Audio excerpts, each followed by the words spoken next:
Hello, everyone, and welcome to the Tribal Council podcast. I'm joined with me today by my co-hosts Connor Boudreau and Jessica Schritter, and we're going to be talking about Survivor 49, Episode 11. How are you guys doing? Tired. Jessica is But otherwise, tired. great. Okay, they're both doing great, but Jessica is tired. I walked 12 kilometers today. Yes, I did not do that, so... So we'll just kick things off by talking about the most recently eliminated player, Sophie Segretti. Now, I've had Sophie Segretti pretty low on my rankings for a while now, but this was the episode where she finally went home. Do either of you want to take the floor on talking about the circumstances behind her elimination? Yeah, I can start with that.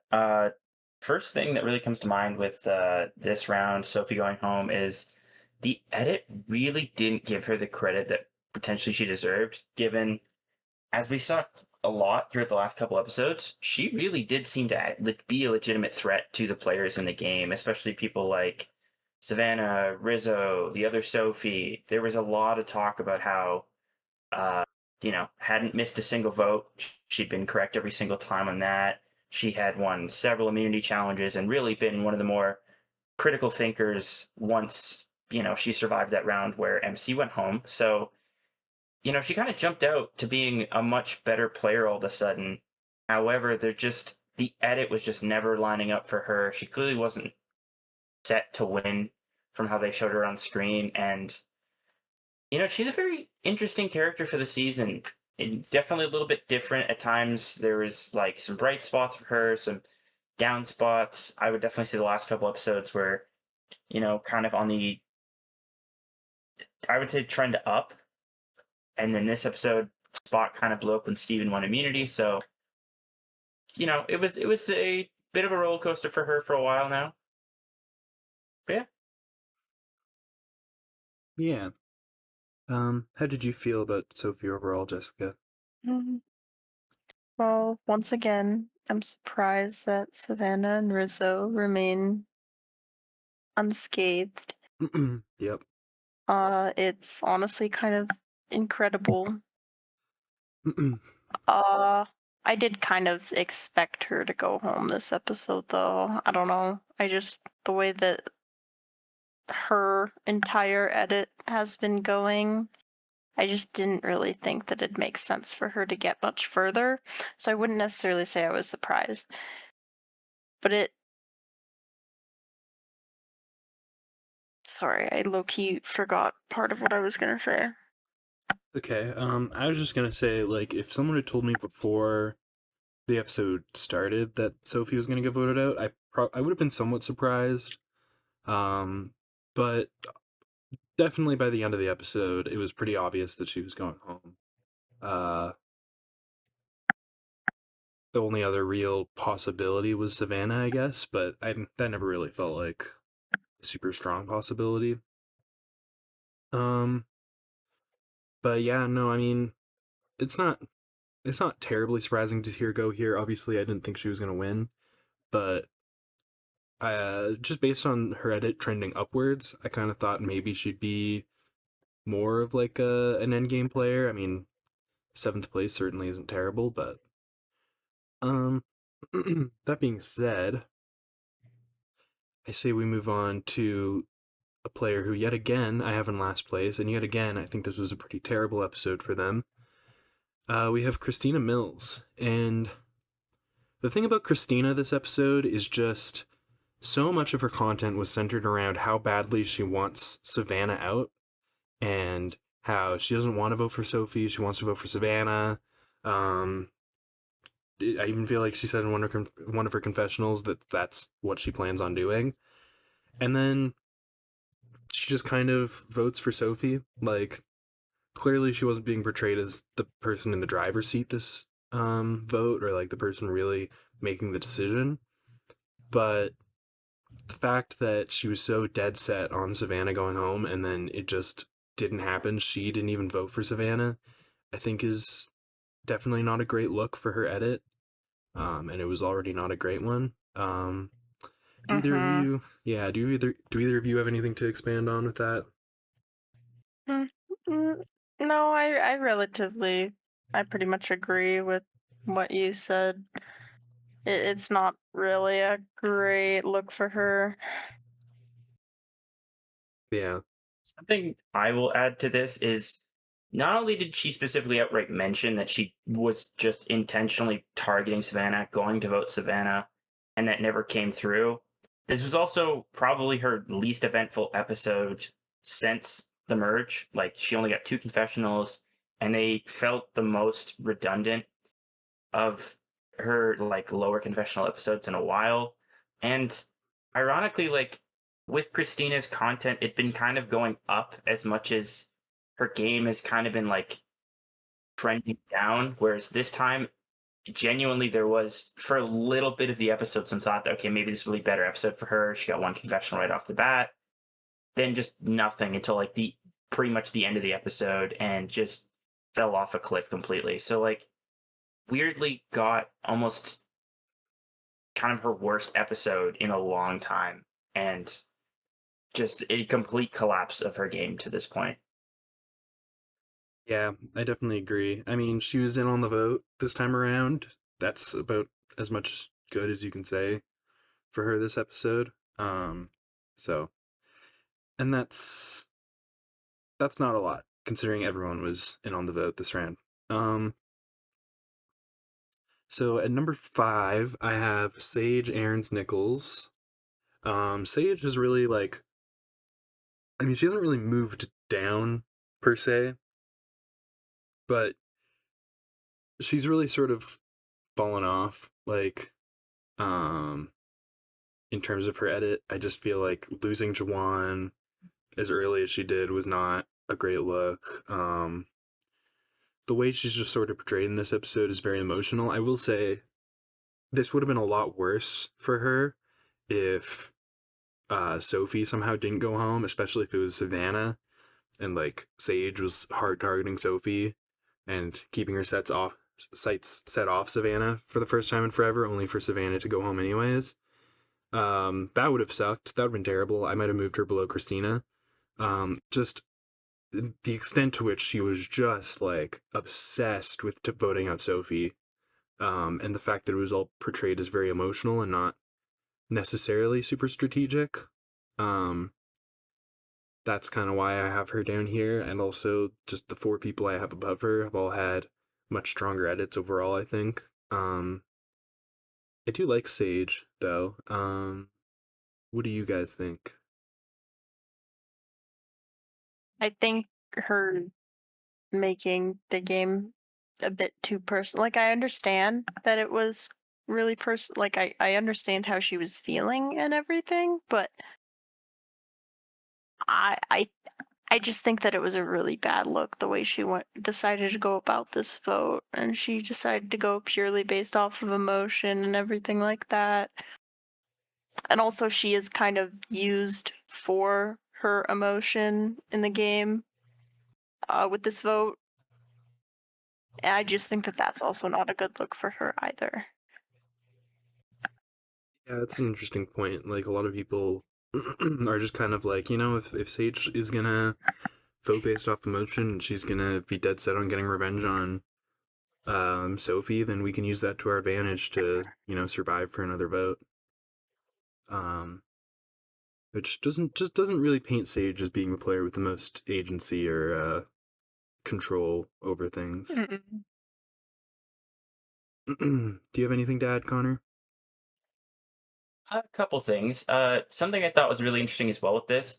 Not only was it like such a obsessive thing for Sage to want to get Sophie out, but there was also several moments where we cut to Jawan reacting so proudly to this and being like so like adamantly okay with this being the direction that things were taken, which isn't necessarily a bad thing. But I just thought it was kind of funny that this was like the angle that they're portraying for this. That, like the revenge arc is like the most important thing for Sage on the planet, and like Joanne is like so on board with this being the path, and it's like it's kind of tearing away from what Sage can do in this game because the longer that they let Savannah, Rizzo, and Sophie stay together with all of their ammunition, the worse, like, just the far worse outcome it can be for anyone else. And we're at the point now that literally this is the last potential vote before that trio just outright gains power if they so choose to. Any opportunity where Savannah or Rizzo wins immunity just instantly gets them to Final Five, and that's a world we live in now, where they're basically guaranteed a Final Five at a 1 in 3 chance Well, to this. unless a certain someone chooses to flip on them next episode, which is a possibility. And that actually segues us nicely into talking about Sophie Bellerti. And I could see Soph potentially going to target Rizzo and Savannah next episode. She has that knowledge is power, so really she's the key to taking one of them out, especially if one of them wins immunity. But it's just a matter of will she, and that's sort of been a theme for her edit this season, is just will she, won't she play her knowledge is power? Will she, won't she betray Rizzo and Savannah? And time again, the answer has just been no, no, no, no, no, she won't. And it's kind of starting to, I don't know, it's kind of starting to feel dire when that's what most of her content is about, just questioning whether she's going to do something and then her not doing it. But Mm-hmm. I don't know. How do you guys feel about the odds of Soph actually flipping against Savannah and Rizzo next episode? I have a, I don't know. I I want to say that I think she might, but I'm really, really not sure. Like, I feel like it would be a good point for her to make a move against them, really separate herself from them in front of the jury and everything, because she's really just been playing her game with them. She hasn't really done much of her own stuff. Correct me if I'm wrong.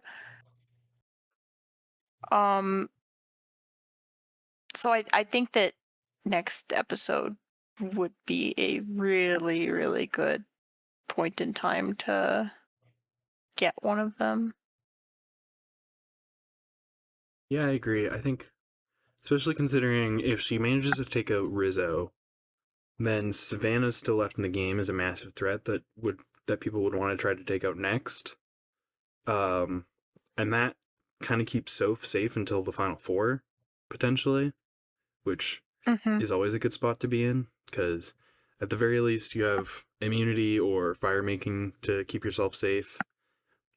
So I could see that being a path to win for Soph, but honestly, it's kind of almost hard to see a path for her, because if she does betray them at this point, that could put a big enough target on her back to see her go home and not Mm-hmm. even make final three. And then if she goes to final three with them, she's just not gonna win. So I don't know. Like, it might be too little too late, but it also might be kind of a situation where she just needed to be more in the driver's seat in the first place within that three-person alliance.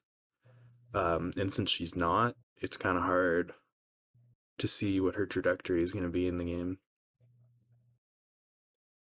Um, Mm-hmm. do you have anything to add, Connor?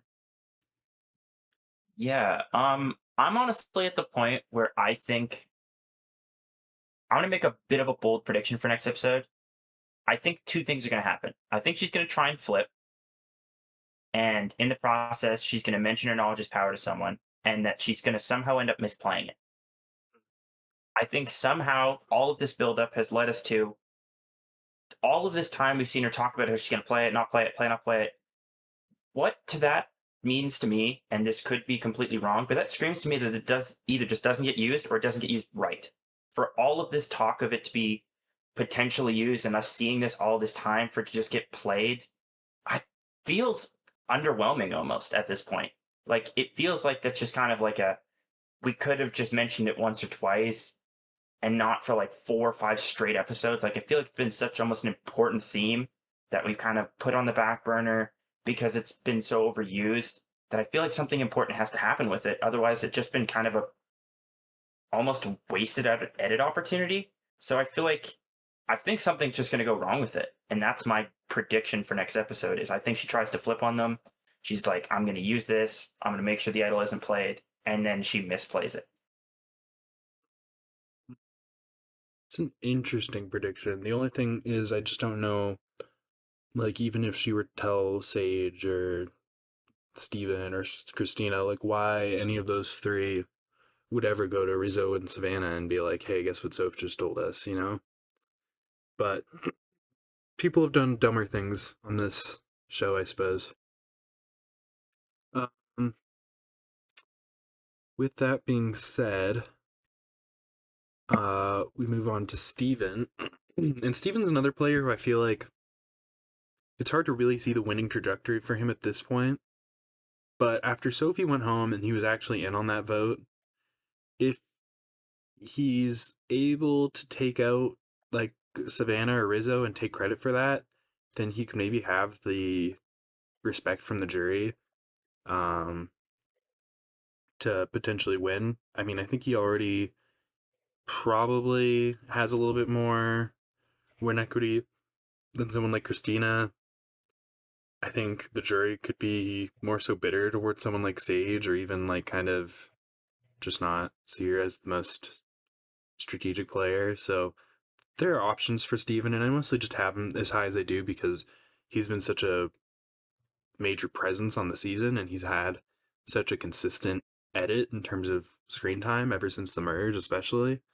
Um, he's generally portrayed in a pretty positive light. He's generally portrayed as pretty strategic, even when he's not actually playing particularly well, and I think that's always a good sign. So, um, what do you guys think of Steven?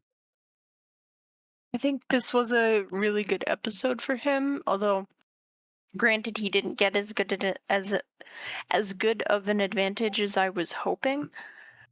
I kind of wanted him to get something better, but I will say it has gone a bit better now that one more person is gone. So not the worst. He did put a not that he didn't already have a target on his back, but he did put a much larger target on his back after everything that happened this episode too, though. So I'm kind of iffy about how far he'll make it. I don't think he'll be in the final three, and if he is, it's without Rizzo, Savannah, or Sophie. Or like one of them might be there, obviously, but I think it's highly unlikely. It's either Steven or one of those three getting second or first. Yeah, yeah. His advantage is interesting because like a block of vote is basically just a ever so slightly weaker extra vote, um, and just because it's not quite as versatile essentially, but like it really is only useful, um, on even numbered votes for the most part. So he'll probably have to use it final six, and we'll see if he's able to use it successfully. If he isn't, I think that pretty much would kill his chances. It would have obviously been much better if he received some sort of steal a vote, maybe, um, like Rizzo thought he did and sort of got paranoid about. But oh well. He also won immunity this episode, and as well as reward, and he took with him, I believe, Christina and Rizzo. Mm-hmm. Um, do either of you have an opinion on his choices as to who he ended up bringing? Not really. Christina was expected, and I'm glad Rizzo got to eat. Yeah. Yeah, they're fairly sensible choices, I think. I feel like there was one more thing to talk about with Steven. Um, yeah, really just the fact that he was able to rile Rizzo up, with that advantage of his being intentionally vague to sort of instill paranoia, and it definitely worked out. But yeah, also actually one thing I wanted to talk about is, do you guys think with Steven having to sort of play his vote block before tribal council, do you think that Soph would be able to steal his vote block? Because she talked about how she might want to do that in a confessional, but is that even a possibility for her? Or is, like, because technically he wouldn't have it going into tribal council if he has to use it before tribal, right? Well, she can ask at any point in time, right? I'm pretty sure it has to be during tribal. Hmm. I don't. I think. I don't think that one's stealable. At least from the way that my brain works, I would think that it wouldn't be because it's been already been played and used before they start talking at tribal council, which is when she would use her knowledge is power. But at that point, it's not in Steven's hands. It's, I don't know, in the game maker's hands, technically. Yeah. Yeah, I just wonder, do you have to use it at tribal council, or can you say it?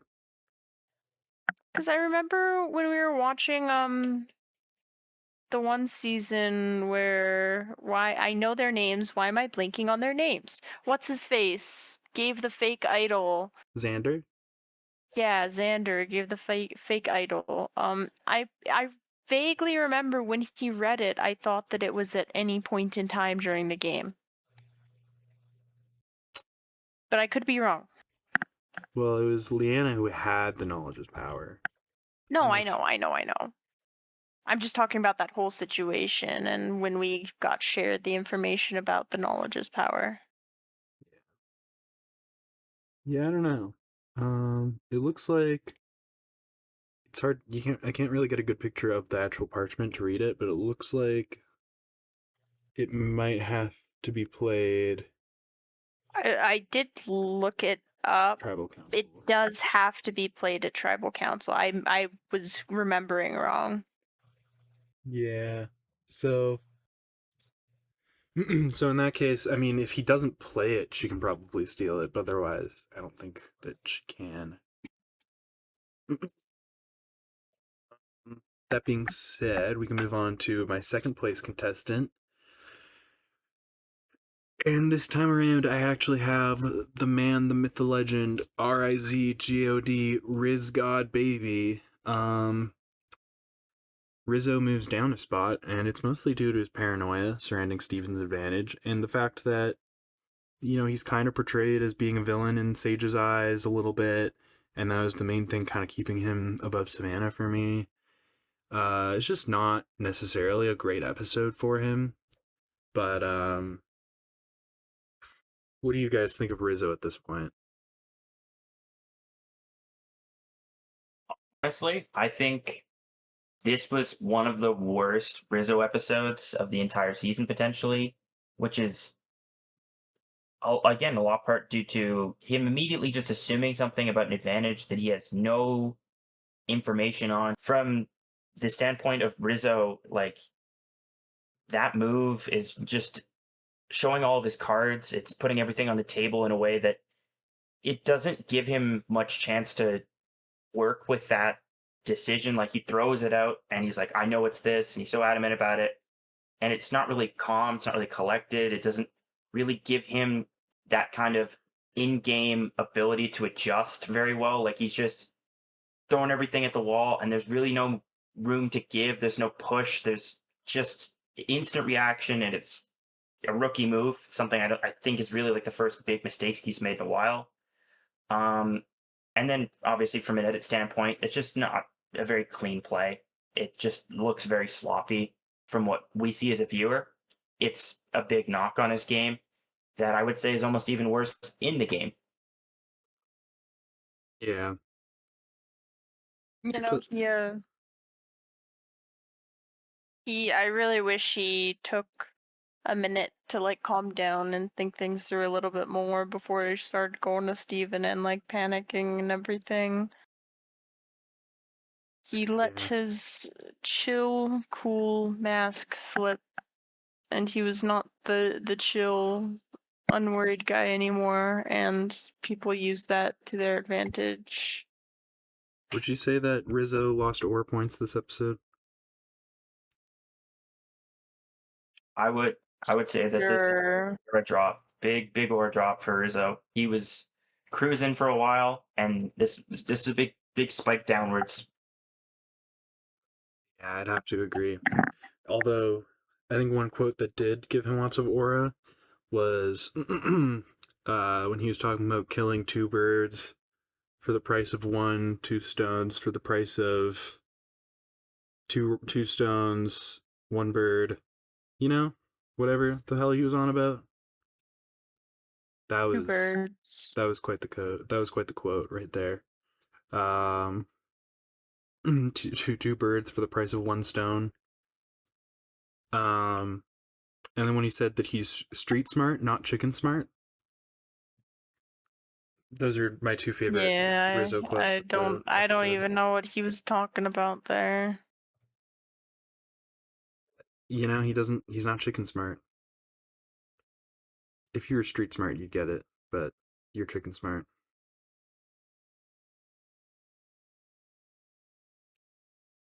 All right. um, Now in number 1, my first place, I have Savannah Louie, and I think this was a pretty good episode for Savannah. Uh, what are your guys' thoughts on Savannah though? My big knock on Savannah from this episode is it's the third straight episode of 3 straight confessionals and not very productive confessionals. I would say it's a very good outcome, very good result. It's pretty much exactly what she wants, but the plan is almost too easy to fuck up. Like she immediately gets told from the 2 out of 3 other players with her at the beach, "Hey, we're getting rid of the one person that just is wandering off right now to go get water," you know, and doesn't really have to do any of the dirty work for it, which is really nice, but doesn't really do a whole lot for me in terms of the fact that it was just as good a result for Rizzo. It was essentially just as good a result for Sophie and Steven. The only person that really hurt in the game was Christina and Sage. So the 2 people that are kind of on the bottom of our list any week, any week, every week, no matter what. I don't know. It just didn't really scream that there was like a big jump for Savannah. However, there is really just no negative that you can say beyond like cherry picking, nitpicking small details like that. Person that she'd want to go home goes home. Person that, is in her alliance doesn't have to play an advantage, doesn't have to, scramble too hard, doesn't have to make any big or rash decisions. So overall, a great episode for Savannah and the outcome that is exactly what you want if you are Savannah in this case. Interesting. I know you kind of have to Savannah's been go, very. so Oh, yeah. I was just gonna say, I know you kind of have to go, so I was Savannah's. gonna ask your opinion on Savannah. I actually don't have to pick up Griffin anymore. Oh, okay. Never mind then. Um, I think Savannah's been very conniving. Sounds like a mean word. Fitting for a mean girl. She's yeah. She's been very conniving. She's been very strategic though. I give her props. She's playing this game very, very good. And like not as many people are genuinely after her as I expect should be, honestly. Like everybody keeps saying, let's get Savannah, and I feel like it's never gonna happen. There's Yeah. always somebody bigger, a bigger fish apparently. I don't know how she's slithering on by. Well, say, well, first of all, I want to address what Connor said. 3 confessionals, to be honest, is never a bad amount of confessionals. Like, that's sort of a very standard, like, good amount of confessionals to get in an episode overall. Like any less than 3 could be worrying, but 3 is never anything really to scoff at. And like when you have the most confessionals of the season and you have 10 more, or not 10 more, sorry, I was looking at Rizzo, but actually, and you have 8 more than the person in second place, you really just can't complain. As long if you get one confessional in an episode, that is completely fair. That is completely fine. Doesn't really hurt your edit that much unless it's a particularly like extremely important episode. If anything, the fact that the past for 3 episodes we haven't gotten as much Savannah when she was far and away the person with the most confessionals at the time, it feels like they don't want her to be overexposed, and so they're kind of just keeping her content consistent but not overwhelming. And if anything, I would read that more as a positive than a negative. Um, and yeah, I definitely agree with you, Jessica. The fact that she's kind of been a consistent target, but they've never really managed to actually take her out.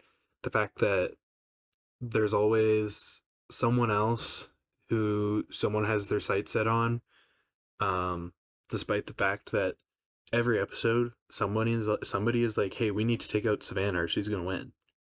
And it's just happened like the past however many episodes where somebody said that, like, Savannah's gonna win this game if we don't take her out right now, and then they don't take her out. And when that becomes such a consistent theme in someone's edit, the fact that everybody is talking about Savannah and it's just, she's such a big threat, she's gonna win if we don't take her out. But then they vote out Sophie unanimously. It's like, you know, there were probably just as many times they could have shown us people saying, Sophie's gonna win this game if we don't take her out right now. We're handing Sophie $1 million. And we never heard anything like that until just this episode. And even then, we heard probably more about Savannah being a threat than Sophie, despite the fact that Sophie was going home, and it was very obvious that Sophie was going home. So that really screams winner for me for Savannah. And like you said, she's just been a really strategic player. And um, I guess another thing I'll say is just the like a major theme this season has been kind of comparing Survivor to a horror movie.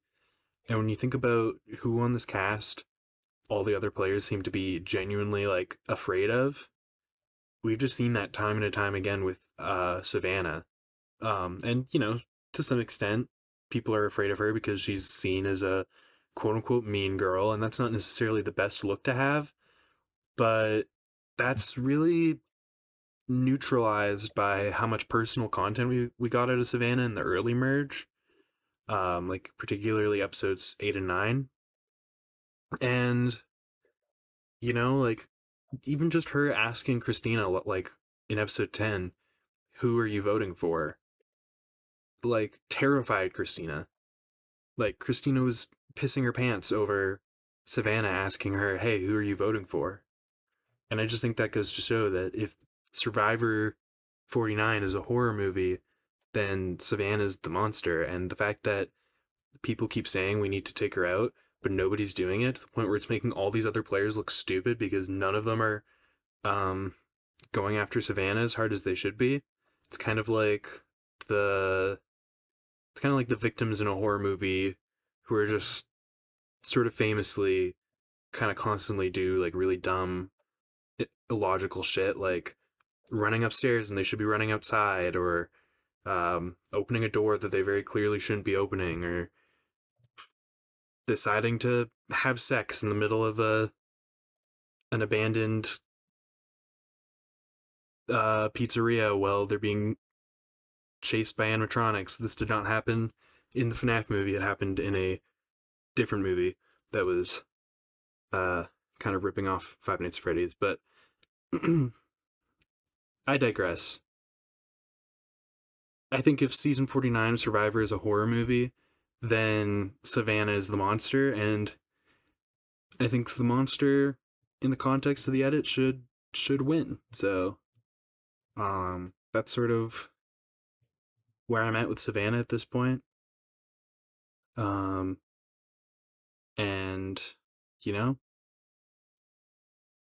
if she does win, it's gonna be an interesting. It's gonna be an interesting winner. Any final thoughts about Savannah? Yeah, I'll just quickly say to your point. Like I said, we're having to get real nitpicky to look at any real bad thing in this game, and that's typically a pretty solid sign that someone has done a really good job of building a resume, proving why they're the winner, the edits lining up with that, and then like you're saying, you mentioned a couple of themes throughout the season, and she's really fitting all of them and has truly shown why she can be this capable winner. And another thing that I'm going to quickly add as well, it's kind of a little off topic, but still staying on the topic of Savannah a little bit. We love to make unnecessary player comparisons on this podcast from past seasons. And it's kind of getting to the point where it's like we have Savannah and Rizzo, who've both played these tremendous games, working as a super good duo together for a while. Kind of reminds me of one of our favorite duos from the late 30s, Ghost Islands. Could be looking at another Dominic and Wendell situation where we have two incredible challengers going into that final tribal, really just duking it out. And I think that's the direction we're heading right now, where Savannah ends up being the Wendell and comes out on top. Maybe it's a little cleaner a vote, but that's kind of the reminders I'm getting from the season, I guess. Do you think we could see like so do you think we could see like a tied vote with Sophie deciding the winner, or like I don't know, I probably honestly, if Sophie. we got an episode of like Rizzo, right, like next episode, we've had quite a few really good Span episodes in a row, good Rizzo episodes. So I feel like if they put another episode to be like, oh, maybe it's Rizzo that wins, because we finally changed things up from like, okay, Rizzo looks like the clear favorite. Now, okay, Savannah's the real clear favorite. Now it's Rizzo again, right before the final episode. I feel like that would be the sign of it potentially being a potential tie. If it's a really big Savannah episode next week, I think it would be a little bit more clear that we're getting a Savannah winner. But I would honestly say at this point, we could possibly debate for a long time on this podcast to decide who we truly think is about to win the season and not necessarily come to a conclusive answer. Because there is really just two people at the top of the totem pole that could win this season, as far as we're concerned right now, and it is Rizzo and Savannah. And every single week, I feel like it's tipping one way or the other. Things are leaning a little closer to one side than not. And, even this week, jumped up Savannah, top of our, rankings for the first time in a while. So, she's been a close second for a lot of this game and was first for parts of this game as well.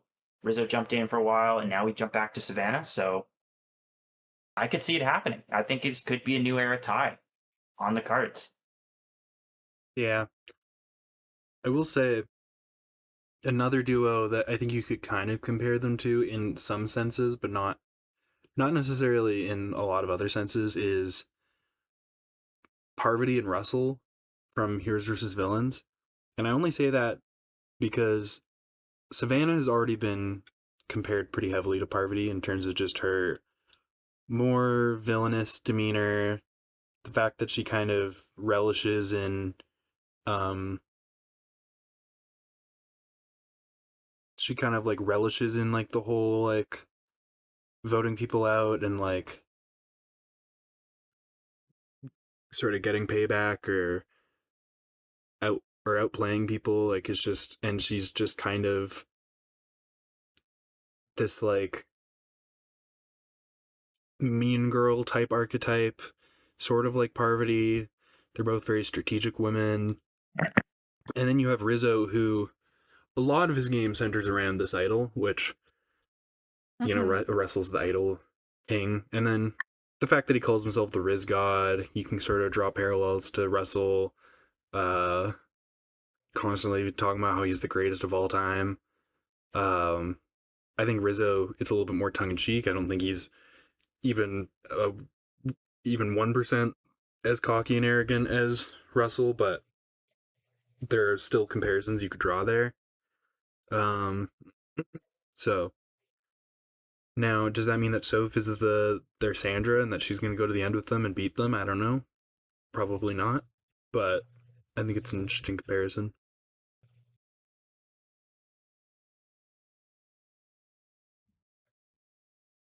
Um, that being said, though, as far as Savannah as a winner, if she does win, I don't think I would rank her that highly as far as new era winners go. If I'm being completely honest, just because the fact that she gets completely blindsided at the um Nate vote and then is a consistent target for pretty much the rest of the game, relying a lot on Rizzo's idol to sort of keep that duo safe. And it doesn't, and like relying on immunities generally isn't necessarily seen as a great thing. So I don't know how highly I would rank her as a winner. As far as the new era winners go, probably, I mean, depending on what happens next couple episodes, I could see myself ranking her maybe fourth out of nine, maybe fifth. Um, but I don't know, anywhere What's from the like low end fourth you're to thinking? sixth. Sorry? Sixth? You think even maybe seventh? Like, No, I don't think seventh. She's better than Marianne, Erica, and Gabler. But the rest of the game is really gonna determine whether she's better than like Rachel and Kenzie, or she's right in between them, or she's worse. But she's definitely not gonna crack my top three. I have a hard time imagining her cracking my bottom three either, unless the rest of the game goes terribly for her, but then she also wins. So I do think she's a very good player, but she has some pretty clear flaws, especially just in her game as a whole. And that Nate blindside is definitely a pretty major one. So, but I don't know. We shall see. Um, that being said, any closing thoughts from either of you? Anything that we haven't touched on that either of you want to touch on? No. just quickly bring it up. Kind of my end topic for most of the weeks, the challenge. I think that was a interesting twist on it, like similarly styled challenge they've done before, but something that's been, you know, pretty like weird, I guess almost. Yeah, I actually saw on Reddit a post with like a link to an article where apparently Jeff Probst didn't end up liking this challenge that much. He didn't. He prefers the way they've normally done it without the spinning platform. So I doubt we'll see it again, to be honest. Yeah, it was a very weird style, I guess. And just Yeah, the angled blocks on top of the spinning platform, it was weird. I get it was unique. I liked that they tried something new. I thought it was a little grandiose setup and it's kind of underwhelming end result. yeah. Jessica pointed out the fact that like the blocks weren't like perfectly cube, like they didn't quite stack onto each other evenly, which I feel like Yeah, no. a bit of an oversight maybe. Yeah, none of those towers were able to be straight at all, and multiple of the blocks, when you watch, if you looked at them while they were stacked, there was like they would be flush on one side and then there would be a gap on the other side, like at the start, and then it would start to lean towards that direction. Yeah, It wasn't like major. I'm not sure if that was meant to be intentional or like I don't know. It was kind of weird. I felt like that could have been, I don't know. Surely they have the budget to cut straight cubes, you know? But at the end of the day, Steven won his second immunity. It was a decent episode, not quite as good as last episode, but overall, yeah, I mean, I thought it was a good episode. And I'm definitely Hmm. excited for the next episode, penultimate episode of Survivor 49. So we only have two left. Pretty exciting stuff. And then we have some plans for the off season, but it's not a long off season before we get right into season 50, which I'm very excited for. That being said, if that's all you guys have to say, if that's all you guys want to talk about, I think that's about everything for me. Mm-hmm. Yeah, just be exciting next episode to see if someone finally listens to Rizzo and strikes when the pan is hot. Yeah, well, the iron is hot. Yeah. Yeah, actually, kind of funny considering striking when the iron is hot would probably actually mean taking out Savannah for most of the players on this cast, but we'll see. I don't have high hopes that that's going to happen, but we'll see. That being said, thank you for watching. The pod has spoken.